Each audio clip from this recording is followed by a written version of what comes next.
വളരെ എളുപ്പത്തിൽ തയ്യാറാക്കാൻ പറ്റുന്ന ഒരു ഐസ്ക്രീമിൻ്റെ റെസിപ്പിയാണ് ഇന്നിവിടെ ഞാൻ ഷെയർ ചെയ്യുന്നത്. വളരെ ഈസിയാണ്. അപ്പോൾ ഇത് ഉണ്ടാക്കാനായിട്ട് ഞാനിപ്പോൾ 1 കപ്പ് വിപ്പിംഗ് ക്രീം എടുത്തിട്ടുണ്ട്. അമൂലിൻ്റെ ക്രീമാണ് എടുത്തിട്ടുള്ളത്. അൺസ്വീറ്റൻഡ് ആയിട്ടുള്ള ക്രീമാണ്.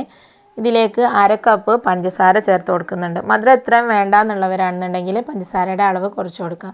ഇനി ഇത് നമുക്കൊന്ന് നന്നായി ഒന്ന് തിളപ്പിച്ചെടുക്കണം. കാരണം ഇത് ഡയറക്റ്റായിട്ട് നമ്മൾ മിക്സ് ചെയ്താൽ പഞ്ചസാര അലിഞ്ഞ് വരാൻ കുറച്ച് പ്രയാസമാണ്. അപ്പോൾ ഒന്ന് ജസ്റ്റ് ഒന്ന് തിളപ്പിച്ച് കൊടുത്തു കഴിഞ്ഞാൽ പഞ്ചസാര അങ്ങ് മെൽട്ടായിട്ട് അതിലങ്ങ് മിക്സായിട്ട് വരും. അപ്പോൾ ഇളക്കി കൊടുത്തിട്ട് തിളപ്പിക്കുക, അല്ലെങ്കിൽ കരിഞ്ഞു പോകാനുള്ള ചാൻസ് ഉണ്ട്. നല്ലതുപോലെ ഇളക്കിയിട്ട് തിളപ്പിച്ചെടുക്കാം. അപ്പോൾ ഇത് തിളച്ച് വന്നിട്ടുണ്ട്. ഇനി നമുക്കിത് ഓഫ് ചെയ്ത് ഒന്ന് തണുക്കാനായിട്ട് വെക്കണം. തണുത്ത് വന്നതിന് ശേഷം നമുക്കിത് ഫ്രീസറിൽ വെച്ച് 1-2 മണിക്കൂർ ഒന്ന് സെറ്റ് ആവാൻ വേണ്ടിയിട്ട് വെക്കാം. അപ്പോൾ ഇത് നല്ലതുപോലെ തണുത്തിട്ടുണ്ട്.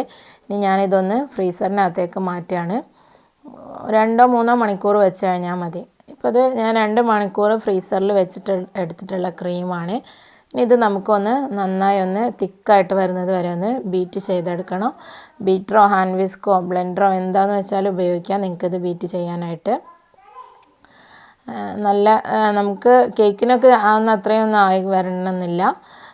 എന്നാലും നല്ല ഒരു അതിൻ്റെ ഒരു വോളിയം ഒന്ന് ഡബിളായിട്ട് വരുന്നത് വരെ ഒന്ന് ബീറ്റ് ചെയ്തെടുക്കുന്നതാണ് നല്ലത്. അപ്പോൾ അത് ഞാനിവിടെ നല്ലതുപോലെ ബീറ്റാക്കി എടുത്തിട്ടുണ്ട്. ഇതിൽ 2 ചേരുവകൾ മാത്രമാണ് ഇപ്പോൾ നമ്മൾ ചേർത്തിട്ടുള്ളത്. ഒന്ന് ക്രീമും മറ്റൊന്ന് ഷുഗറും. അപ്പം നമ്മുടെ സാധാരണ നമ്മൾ ഐസ്ക്രീം ഉണ്ടാക്കുമ്പോൾ അതിനകത്തേക്ക് കണ്ടൻസ്ഡ് മിൽക്കാണ് ചേർക്കാറ്. അപ്പോൾ ആ കണ്ടൻസ്ഡ് മിൽക്കിന് പകരമാണ് ഞാൻ ഷുഗർ ചേർത്തിട്ടുള്ളത്. പിന്നെ നമ്മൾ ഇതിൽ എന്ത് ഫ്ലേവറാണോ കൊടുക്കുന്നത് അതും.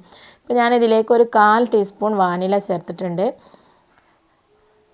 ജസ്റ്റ് ഒരു ചെറിയൊരു ഫ്ലേവർ കിട്ടാൻ വേണ്ടിയിട്ടാണ്. ഇനി നമുക്ക് ഇഷ്ടമുള്ള ഫ്ലേവർ ഏതാണെന്ന് വെച്ചാൽ നമുക്ക് ചേർത്ത് കൊടുക്കാം. ഏത് ഐസ്ക്രീമായിട്ടാണോ നമുക്കിത് മാറ്റേണ്ടത് ആ ഫ്ലേവർ നമുക്ക് ചേർത്ത് കൊടുക്കാം. അപ്പോൾ ഞാനിത് നമ്മൾ വാനില ആയാലും സ്ട്രോബെറി ആയാലും ബട്ടർ സ്കോച്ച് ഇതൊക്കെ നമ്മൾ എപ്പോഴും സ്ഥിരമായിട്ട് കഴിക്കുന്നതല്ല. അപ്പോൾ ഞാനിതൊരു 2 വേറെ ഒരു ഡിഫറെൻ്റ് ആയിട്ടുള്ള ഒരു ഫ്ലേവറിലുള്ള 2 ഐസ്ക്രീമായിട്ടാണ് മാറ്റുന്നത്. അപ്പോൾ ഇതിനെ 2 പോർഷനായിട്ട് ഞാൻ മാറ്റിയിട്ടുണ്ട്. 50-50 ആക്കിയിട്ടുണ്ട്. ഇതിലേക്ക് ഒരു 20-25 പുതിനയില എടുക്കുക. അതൊന്ന് ജസ്റ്റ് ഒരു ചെറുതായി ഒന്ന് മുറിച്ചിട്ട് ഒരു ബ്ലെൻഡറിനകത്ത് ഇട്ടിട്ട് ഒരു 2 ടേബിൾ സ്പൂൺ പാലും ചേർത്ത് ഒന്ന് കറക്കിയെടുക്കാം. ഇനി ഇത് നമ്മൾ മാറ്റി വെച്ചിട്ടുള്ള ഒരു പോർഷനകത്തേക്ക് ചേർത്ത് കൊടുക്കുക. അതിലേക്ക് ഇത് നമ്മൾ അരച്ച് കഴിയുമ്പോൾ ഒരു നല്ലൊരു ഗ്രീൻ കളറൊന്നും കിട്ടില്ല. അപ്പോൾ ഒരു 1-2 ഡ്രോപ്പ് ഗ്രീൻ കളർ ചേർത്ത് കൊടുക്കാം. ഓപ്ഷണലാണ്, ഗ്രീൻ കളർ വേണമെങ്കിൽ ചേർത്താൽ മതി. ഇനി ഇതിനകത്തേക്ക് കുറച്ച് ഡാർക്ക് ചോക്ലേറ്റ് ചിപ്സ് അല്ലെങ്കിൽ നമ്മൾ ഡാർക്ക് ചോക്ലേറ്റ്സ് ഒന്ന് ഗ്രേറ്റ് ചെയ്തെടുത്തിട്ട് അത് ചേർത്ത് കൊടുക്കാം. അപ്പോൾ നമ്മുടെ ഫസ്റ്റ് ഫ്ലേവർ ഐസ്ക്രീം ഇവിടെ റെഡി ആയിട്ടുണ്ട്. ഇത് നമുക്കൊന്ന് ഫ്രിഡ്ജിൽ വെച്ച് സെറ്റാക്കി എടുക്കണം. ഒരു 12-14 മണിക്കൂറൊക്കെ എടുക്കും സെറ്റ് ആവാനായിട്ട്. ഫ്രീസറിലാണ് വെക്കേണ്ടത്.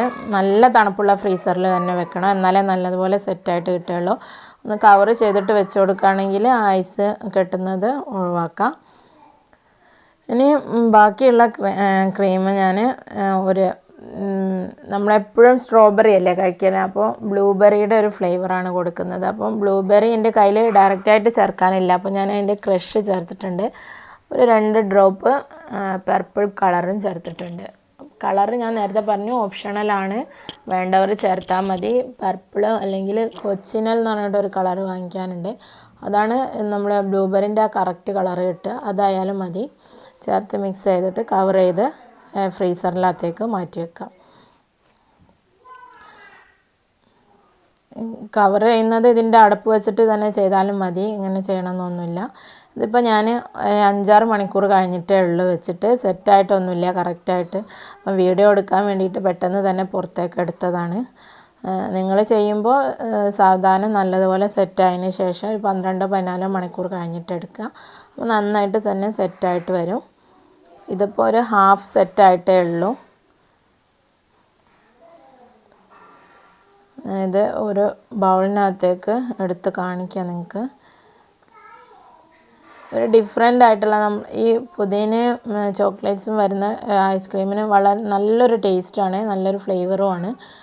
നമ്മൾ സാധാരണ കഴിക്കുന്നതിന് വ്യത്യസ്തമായിട്ടുള്ളൊരു ഫ്ലേവർ. അപ്പോൾ ഇത് നിങ്ങൾക്ക് ഈ റെസിപ്പി തീർച്ചയായിട്ടും ഇഷ്ടപ്പെടും. നിങ്ങളൊന്ന് ട്രൈ ചെയ്ത് നോക്കണം. ഇത് നമ്മളെ ഇഷ്ടത്തിനനുസരിച്ച് നമുക്ക് ഡെക്കറേറ്റ് ചെയ്യാം. ഞാനിപ്പോൾ ഒരെണ്ണം ചോക്ലേറ്റ് സോസും ഒരെണ്ണം ചോക്ലേറ്റ് ചിപ്സും വെച്ചിട്ടാണ് ഡെക്കറേറ്റ് ചെയ്തിട്ടുള്ളത്.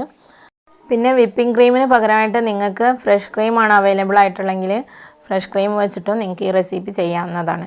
അപ്പോൾ ഇന്നത്തെ റെസിപ്പി നിങ്ങൾക്ക് എല്ലാവർക്കും ഇഷ്ടമായിട്ടുണ്ടാകുമെന്ന് കരുതുന്നു. വീഡിയോ ഇഷ്ടമായെങ്കിൽ ഷെയർ ആൻഡ് ലൈക്ക് ചെയ്യാൻ മറക്കരുത്. മറ്റൊരു എപ്പിസോഡിൽ മറ്റൊരു വീഡിയോയുമായിട്ട് വീണ്ടും കാണാം. Thank you for watching.